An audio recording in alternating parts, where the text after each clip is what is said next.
நண்பர்கள் அனைவருக்கும் வணக்கம். ஒரு சில விஷயங்களை நான் முன்னாடியே சொல்லிக்கிறேன். சேனலுக்கு புதுசாக வந்துருந்தீங்கன்னா சேனலை சப்ஸ்கிரைப் பண்ணிக்கோங்க. ஏன்னா தொடர்ச்சியாக நம்ம இன்டர்நேஷனல் ரிலேஷன்ஸ் அப்புறம் டிஃபென்ஸ் சம்மந்தமான நிறையா டாபிக்ஸ் நம்ம பேசிக்கிட்டே இருக்கோம், பேச போகிறோம் அப்படின்றத உங்கள்கிட்ட நான் சொல்லிக்கிறேன். அப்புறம் என்னோட சோஷியல் மீடியா லிங்க்ஸும் டிஸ்கிரிப்ஷன்லையும் கமெண்ட் செக்ஷன்லையும் இருக்குது. ஃபாலோ பண்ணுங்கள், சேனலுக்கு சப்போர்ட் கொடுங்க. ஸோ விஷயத்துக்குள்ளே போகலாம். 3 முக்கியமான அப்டேட் தான் இந்த வீடியோவில் நம்ம பார்க்க போகிறோம். 3மே முக்கியமான விஷயங்கள் தான். முதல் விஷயம் என்ன அப்படின்னா, இந்திய பெருங்கடல்ல சீனாவினுடைய ஆதிக்கம் எந்த அளவுக்கு கொரோனா வைரஸ் அவுட்பிரேக்கான சுச்சுவேஷனுக்கு அப்புறம் அதிகரிக்க போகுது அப்படின்ற அந்த ஒரு விஷயம். அதுக்கப்புறம் ரெண்டாவது விஷயம் என்னன்னா, இப்போ எல்லையில் ரீசெண்டாக என்ன நடந்து வந்துட்டு இருக்கு, அதாவது எல்லையில் என்ன நடந்து வந்துட்டு இருக்கு அப்படின்றது சம்மந்தமாக மித்தவங்க சொன்ன அந்த ஒரு சில செய்திகள் அதெல்லாம் உங்களுக்கு தெரிஞ்சிருக்கும். இருந்தாலும் ஒரு அப்டேட் மாதிரி நான் திருப்பி சொல்கிறேன். அப்புறம் மூணாவது ஒரு முக்கியமான விஷயம் என்னன்னா, இந்த one sun one world one grid அப்படின்ற திட்டம்னா என்ன, இந்தியாவினுடைய கனவு திட்டம் அப்படின்ற நிறைய பேர் சொல்றாங்களே, சைனாவினுடைய ஒன் பெல்ட் ஒன் ரோட் திட்டத்தை கவுண்டர் பண்றதுக்கு தான் அது அப்படின்னு சொல்றாங்களே, அது என்ன திட்டம் அப்படின்ற ஒரு பிரீஃப் இன்ட்ரோடக்ஷனை இந்த வீடியோவில் நம்ம பார்க்க போறோம். ஸோ இந்த 3 விஷயங்கள் தான் இந்த வீடியோவில் நான் சொல்ல போறேன். முதல் விஷயம் என்னன்னா, இந்த இந்திய பெருங்கடல்ல ஏற்கனவே நம்ம எல்லாத்துக்குமே தெரியும், சீனாவினுடைய ஆதிக்கம் கொஞ்சம் கொஞ்சமா இந்த சைடும் வர ஆரம்பிக்கிறாங்க. அவங்க இங்கே அவங்களுடைய இன்ஃப்ளூயன்ஸை காட்டணும்னு நினைக்கிறாங்க அப்படின்ற விஷயம்லாம். இப்போ அமெரிக்காவில் இருக்கக்கூடிய ஒரு திங்க் டேங்க் அவங்களுடைய அந்த ஒரு அனாலிசிஸ்ல என்ன சொல்லியிருக்கிறாங்கன்னா, இந்த கொரோனா வைரஸ் அவுட் பிரேக் ஆயிருக்குல்ல, ஸோ இதனால பாகிஸ்தானுடைய பொருளாதாரமும் ஸ்ரீலங்காவினுடைய பொருளாதாரமும் பெரிய அளவுக்கு பாதிக்கப்பட்டிருக்கு. அதனால அவங்க அமெரிக்கா சைனாவுக்கு கொடுக்க வேண்டிய கடன் அப்படின்றது அதிகமாகும். அப்போ அந்த சூழ்நிலையில அவங்க என்ன கேட்பாங்கன்னா, இந்த மாதிரி எங்களுடைய கடன் எல்லாம் தள்ளுபடி பண்ணுங்க ஒரு சில பங்கு அப்படின்னு அவங்க கேட்பாங்க. அதுக்கு சீனாவும் ஒத்துக்குவாங்க. அதுக்கு பதிலுக்கு சீனா என்ன கேட்பாங்கன்னா, உங்க நாட்டில் இருக்கக்கூடிய இந்த பகுதியில் எங்களுக்கு பயன்பாட்டுக்கு கொடுங்க, அந்த பகுதியை பயன்பாட்டுக்கு கொடுங்க அப்படின்னு கேட்பாங்க. அதாவது இதுக்கு முன்னாடி நடந்துகிட்டு இருக்க விஷயம் தான். ஆனால் இந்த கொரோனா வைரஸ் அவுட்பிரேக்கான இந்த சமயத்தில் இதுக்கப்புறம் இன்னும் அது ரொம்ப அதிகரிக்கும் அப்படின்றத அவங்க சொல்லியிருக்காங்க. ஸோ அதனால இந்திய பெருங்கடலில் ஸ்ரீலங்காவையும் பாகிஸ்தானையும் வச்சு, அதாவது பாகிஸ்தானுக்கு போகணும்னா இந்தியன் ஓஷன் பெருசளவு அவங்க யூஸ் பண்ணி ஆகணும். ஸோ அதனால பெரிய அளவுக்கு அவங்க பயன்பாட்டுக்கு கொண்டு வருவாங்க அப்படின்ற சொல்லியிருக்காங்க. இது இந்தியாவினுடைய பாதுகாப்பை பெரிய அளவுக்கு பாதிக்கும், எல்லை பாதுகாப்பு கடல் பாதுகாப்பை பெரிய அளவுக்கு பாதிக்கும் அப்படின்னு சொல்லியிருக்கிறாங்க. ஸோ அதனால இந்தியா அமெரிக்காவோட இணைஞ்சு செயலாற்றப்பட வேண்டிய விஷயங்கள், சைனாவை கவுண்டர் பண்ணுறதுக்கு பெரிய விஷயம் இருக்குது, அதை இந்தியா செய்யணும் அப்படின்ற ஒரு விஷயத்தை அந்த திங்க் டேங்க் அவங்களுடைய அனாலிசிஸில் சொல்லியிருக்காங்க. ஸோ இது ஒரு சின்ன விஷயமா இருந்தாலும் நம்மளுக்கு ஏற்கனவே தெரிஞ்ச விஷயம், ரொம்ப முக்கியமான விஷயம் அப்படின்றது. ஸோ அடுத்த விஷயம் என்ன அப்படின்னா, எல்லையில் என்ன நடந்து வந்துட்டு இருக்கு, எல்லையில் இன்னும் சுச்சுவேஷன் அதே மாதிரியே தான் இருக்குது. அதாவது சைனா அவங்களுடைய பொசிஷன்ஸுக்கு போகல. இதுக்கு முன்னாடி எங்கே பேட்ரோல் பண்ணிட்டு இருந்தாங்களோ அந்த லைன் ஆஃப் ஆக்சுவல் கண்ட்ரோலுக்கு அந்த பக்கம், ஸோ அந்த இடத்துக்கு அவங்க ரிவர்ட் ஆகலை. அது சம்மந்தமான செய்திகள் எதுவும் வரல. மீன்வைல் ட்ரம்ப் என்ன சொல்லியிருக்கிறாருன்னா, மோடி அவர்கள்ட்ட நான் பேசினேன், மீடியேட் பண்ணுறேன்னு ஏற்கனவே ட்வீட் போட்டிருந்தார். அதுக்கப்புறம் மோடி அவர்கள்ட்ட நான் பேசினேன், அவர் சரியான மூடில் இல்லை அப்படின்றதெல்லாம் சொன்னார். அதுக்கு நம்மளுடைய சென்ட்ரல் கவர்மெண்ட் என்ன சொல்லியிருக்காங்கன்னா, ரீசெண்டாக எந்த ஃபோன் கான்வர்சேஷனுமே நடக்கவே இல்லை, 2 பேரும் ஃபோனில் பேசிக்கவே இல்லை, கடைசியாக ஹைட்ராக்சிக்ளோரோக்வின் சம்மந்தமாக பேசினது தான் அப்படின்ற இந்தியா சொல்லியிருக்காங்க. மீன்வைல் நம்மளுடைய டிஃபென்ஸ் மினிஸ்டர் அமெரிக்காவினுடைய டிஃபென்ஸ் செக்ரட்டரிட்ட ஃபோன் கான்வர்சேஷன் பண்ணியிருக்காரு. அதில் நாங்கள் சைனாவுக்கு எங்களுக்கும் இருக்கக்கூடிய இந்த பிரச்சனையை நாங்கள் சுமூகமாக தீர்த்துக்குவோம் அப்படின்ற அந்த விஷயத்தை சொல்லியிருக்காரு. அப்புறம் இன்னும் ஒரு சில முக்கியமான விஷயங்கள் எல்லாத்தையுமே பேசியிருக்காங்க 2 பேருமே.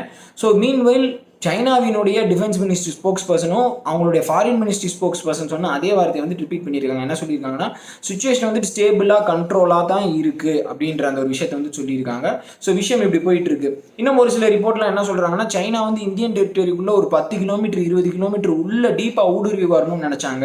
அந்த அட்டம்ப்ட் இந்தியா முறியடிச்சிட்டாங்க அப்படின்ற அந்த விஷயம் எல்லாமே சொல்லியிருக்காங்க. ஸோ இது சம்மந்தமாக பேச வேண்டிய நிறைய விஷயங்கள் இருக்குது. அதாவது லைன் ஆஃப் ஆக்சுவல் கண்ட்ரோலில் என்ன விஷயம் நடந்து வந்துட்டு இருக்கு, இனி என்னென்ன விஷயங்கள் இந்தியா செயல்படுத்தணும் அப்படின்ற அந்த முக்கியமான விஷயம். நிறைய ஷாக்கிங் ரிப்போர்ட்ஸ் எல்லாமே சொல்றாங்க, சைனா என்னென்ன பிளான் பண்ணிட்டு இருந்தாங்க அப்படின்றத. ஸோ அது தனி வீடியோவில் நம்ம பார்ப்போம். ஸோ இப்போ இந்த அடுத்த ஒரு முக்கியமான ஒரு விஷயத்துக்கு நான் வர்றேன். இந்த one sun one world one grid அப்படின்ற இந்த திட்டம்னா என்ன, இந்த பேர்லேயே உங்களுக்கு தெரிஞ்சிருக்கும், ஒரே சூரியன், அப்புறம் ஒரே உலகம், ஒரே கிரிட்னா எலக்ட்ரிசிட்டியை கொண்டு செல்ற அந்த கிரிட்டு தான். ஸோ இது நாள் வரைக்கும் யாரும் பெரிதும் கேள்விப்பட்டுடாது, அதில் ரொம்ப ஒரு பெரிய அளவுக்கு லட்சியத்தோட ஒரு பெரிய கனவு அப்படின்னு சொல்லலாம். ஸோ அந்த மாதிரி இருக்கக்கூடிய ஒரு திட்டம் தான். இந்த திட்டத்தினுடைய பியூட்டி என்னன்னா, இதை இந்தியா ஒரு பெரிய அளவுக்கு கொண்டு போகணும் அப்படின்ற அந்த ஒரு முனைப்பில் இருக்காங்க. நம்மளுடைய பாரத பிரதமர் ஏற்கனவே கிளைமேட் சேஞ்சை கவுண்டர் பண்ணணும் அப்படின்னு சொல்லிட்டு அவர் தனியாக ஒரு செட் ஆஃப் பிளான்ஸை டெவலப்டு நேஷன்ஸ் சொல்லி இருக்கிறாரு. தனக்கு கிளைமேட் சேஞ்சை கவுண்டர் பண்ணதில் ஒரு முக்கியமான பங்கு தான் ஆற்றி இருக்கணும் அப்படின்ற விஷயத்தை அவர் நினைக்கிறாரு.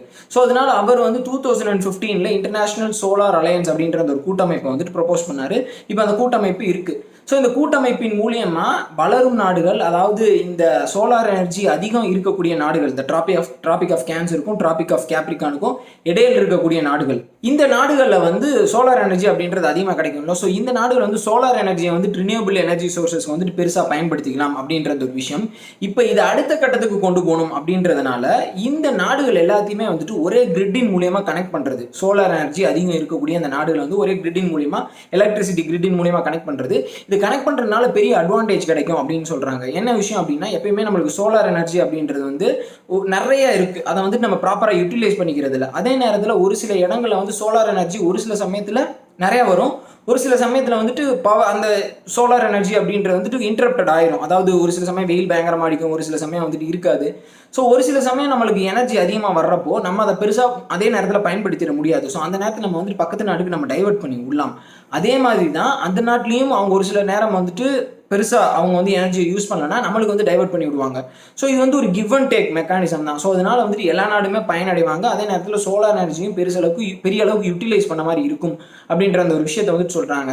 ஸோ இந்தியா வந்து ஏற்கனவே தன்னுடைய அண்டை நாடான நேபாள் கிட்டையும் பங்களாதேஷ் கிட்டையும் பூட்டான் கிட்டையும் எலக்ட்ரிசிட்டி ட்ரேட் பண்ணி வந்துட்டு இருக்காங்க, மின்சார வர்த்தகம் வந்து பண்ணி வந்துட்டு இருக்காங்க.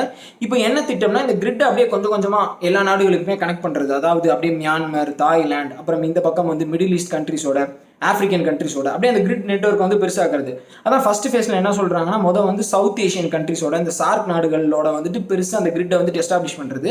அப்புறம் அங்கிருந்து அப்படியே சவுத் ஈஸ்ட் ஏஷியன் கண்ட்ரிஸோட கனெக்ட் பண்றது. அப்புறம் செகண்ட் ஃபேஸ்ல வந்துட்டு வெஸ்ட் ஏஷியன் கண்ட்ரிஸோட கனெக்ட் பண்றது. அதுக்கப்புறம் ஆப்பிரிக்கன் கண்ட்ரிஸோட கனெக்ட் பண்றது. அதுக்கப்புறம் ஃபைனலா இந்த கிரிட்டை வந்து வேர்ல்டுல இருக்கக்கூடிய மித்த கண்ட்ரிஸ் யாராவது இந்த கிரிட்டோட இணைஞ்சுக்கணும் அப்படின்னு நினைக்கிறாங்கன்னா அவங்கள வந்துட்டு இதுல சேர்த்துக்கிறது அப்படின்றத வந்து சொல்லியிருக்காங்க. ஸோ இந்த திட்டத்தை வந்து நம்ம வேர்ல்டு பேங்கோட அசிஸ்டன்ஸோட நம்ம பண்ண போறோம். ஸோ அதனால இந்த ப்ரொபோசல் வந்து நம்ம வேர்ல்டு பேங்க்ட்ட வந்து காட்டணும். ஸோ அதனால இப்போதான் இந்த மே 26ஆம் தேதி வந்துட்டு இந்தியா வந்து இந்த திட்டத்தை வந்து தொடங்க ஆரம்பிச்சிருக்காங்க. அதாவது டெண்டருக்கு கால் பண்ணியிருக்காங்க. அதாவது பெரிய பெரிய ஃபர்ம்ஸ் கன்சல்ட் பண்ணுறவங்க இல்லை ஃபைனான்ஷியல் ப்ரொபோசல்ஸ் கொடுக்குறவங்க ஒரு பெரிய பிளானோட வாங்க அப்படின்ற வந்துட்டு இந்தியா வந்து சொல்லியிருக்காங்க. ஸோ அதில் பெஸ்ட்டாக இருக்கிற ஃபர்மோட ப்ரொபோசல் எடுத்து வேர்ல்டு பேங்க்ட்ட வந்துட்டு இந்தியா காமிச்சு இந்த பெரிய திட்டத்தை இந்தியா செயல்படுத்துறதுக்கு வந்துட்டு முனைவாங்க. ஸோ இதுதான் இந்த திட்டத்தினுடைய வந்து ஒரு ஷார்ட்டாக பிரீஃபாக வந்துட்டு சொல்லணும்னா. ஸோ இது செய்கிறதின் மூலியமாக வந்து இந்தியாவினுடைய அந்த நோக்கங்கள் வந்துட்டு பெரிய அளவுக்கு போகும். அதே நேரத்தில் அண்டை நாடு வந்து நம்ம அடுத்த கட்டத்துக்கு கொண்டு போகலாம் அப்படின்ற அந்த விஷயத்தை வந்து சொல்லி வந்துட்டு இருக்கிறாங்க. ஸோ ஏற்கனவே இது சம்மந்தமாக வந்து வேர்ல்டு பேங்கோட இந்தியா வந்து கன்சல்ட் பண்ணிட்டாங்க அப்படின்ற அந்த ஒரு விஷயத்தையும் வந்து இந்தியா சொல்றாங்க. அது மட்டும் இல்லாமல் இந்த திட்டத்தில் என்ன சொல்றாங்கன்னா, அந்த நம்ம கனெக்ட் பண்ணக்கூடிய அந்த நாடுகள் இருக்காங்களா, அவங்க வந்து இந்த சோலார் எனர்ஜி சப்ளையை வந்துட்டு மெயின்டைன் பண்றதுக்காண்டி புது கிரிட் போட தேவையில்லை, ஏற்கனவே இருக்கிற கிரிட்டையே வந்துட்டு இன்டர்லிங்க் பண்ணிக்கலாம் அப்படின்னு சொல்றாங்க. இந்த ஃபர்ம்ஸ், அதாவது இதுக்கு ப்ரொபோசல், இந்த பிளானை எப்படி பண்ணலாம், இந்த திட்டத்தை வந்து எப்படி கொண்டு செல்லலாம் அப்படின்னு இந்த திட்டத்தை முன்னெடுக்க போகிற அந்த ஃபர்ம்ஸ் வந்து ஜூலை 6ஆம் தேதிக்குள்ளே அவங்களுடைய ப்ரொபோசல்ஸ் வந்து நம்மளோட மினிஸ்ட்ரிட்ட வந்து கொடுக்கணும் அப்படின்றதையும் வந்துட்டு சொல்லியிருக்காங்க. ஸோ அதாவது இந்த திட்டத்தோட அடுத்த கட்டங்களுக்கு போக போக பெரிய அளவுக்கு கிரிட்டை அடுத்த நாடுகளுக்கு கொண்டு போகிற அந்த திட்டம் இருக்குது. குறிப்பாக வந்து இப்போ ஓமன் நாட்டோட நம்ம நாட்டில் இருக்கக்கூடிய அந்த கிரிட்டை வந்து அண்டர் கிரவுண்ட், அதாவது கடலுக்கு அடியில் கொண்டு செல்வாங்க அப்படின்லாம் வந்துட்டு சொல்கிறாங்க. ஸோ இது உண்மையிலே ரொம்ப ஒரு பெரிய திட்டம் அப்படின்றதான் எல்லாராலையும் பார்க்கப்படுது. அது முக்கியமான காரணம் என்னன்னா, இந்தியாவை வந்துட்டு அந்த கிரிட்டோட சென்டரில் வச்சு நம்ம முன்னெடுக்கக்கூடிய ஒரு பெரிய விஷயம் தான். ஸோ இது வந்து இந்தியா, ஒரு சிலர் என்ன சொல்றாங்கன்னா, இந்தியா வந்து சைனாவினுடைய அந்த ஒன் பெல்ட் ஒன் ரோட் திட்டத்துக்கு ஒரு விதமான ஆல்டர்னேட்டிவ் வந்து இந்தியா கொடுக்கணும்னு நினைக்கிறாங்க. இந்தியா அவங்களுடைய ஃபாரின் பாலிசியை, அவங்களுடைய அந்த இன்ஃப்ளூயன்ஸ்னா ஒரு நல்ல விதமான பாசிட்டிவ் இன்ஃப்ளூயன்ஸை மித்த நாடுகளோட வந்துட்டு இணைஞ்சு செயல்படணும், ஏதாவது கொண்டு செல்லணும் அப்படின்னு வந்துட்டு நினைக்கிறாங்க. ஸோ ஒரு விதமாக பார்க்குறப்போ வந்துட்டு இது ஆல்டர்னேட்டிவ் தான், அதாவது ஒரு கவுண்டர் இது தான். ஆனால் ஒன் பெல்ட் ஒன் ரோடு அப்படின்றது வந்து என்டையர்லி டிஃப்ரெண்ட், அது வேற இது வேற. இருந்தாலும் இந்தியாவோட இந்த பாசிட்டிவ் அப்ரோச், இந்த ஒரு குட் அப்ரோச்சை வந்து எல்லாருமே பாராட்டணும் அப்படின்ற அந்த விஷயத்தை வந்து எல்லாருமே சொல்லி வந்துட்டு இருக்காங்க.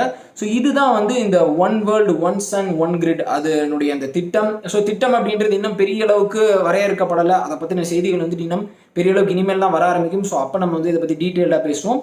இன்னும் இந்தியன் ஓஷனில் என்ன நடந்து வந்துட்டு இருக்கு அப்படின்றதை பற்றியும் நிறைய இன்ஃபர்மேஷன் கிடைச்சதுக்கப்புறம் டீட்டெயிலாக பேசுவோம். எல்லையில் குறிப்பாக என்ன நடக்குது, என்ன பிளான் பண்ணுறாங்க சைனா அப்படின்றத பற்றி ஒரு டீட்டெயிலாக வேற ஒரு வீடியோ வந்துட்டு நம்ம பேச போகிறோம். ஸோ இந்த வீடியோவில் இதான் உங்கள்கிட்ட நான் சொல்ல வரணும்னு நினச்ச முக்கியமான விஷயம்.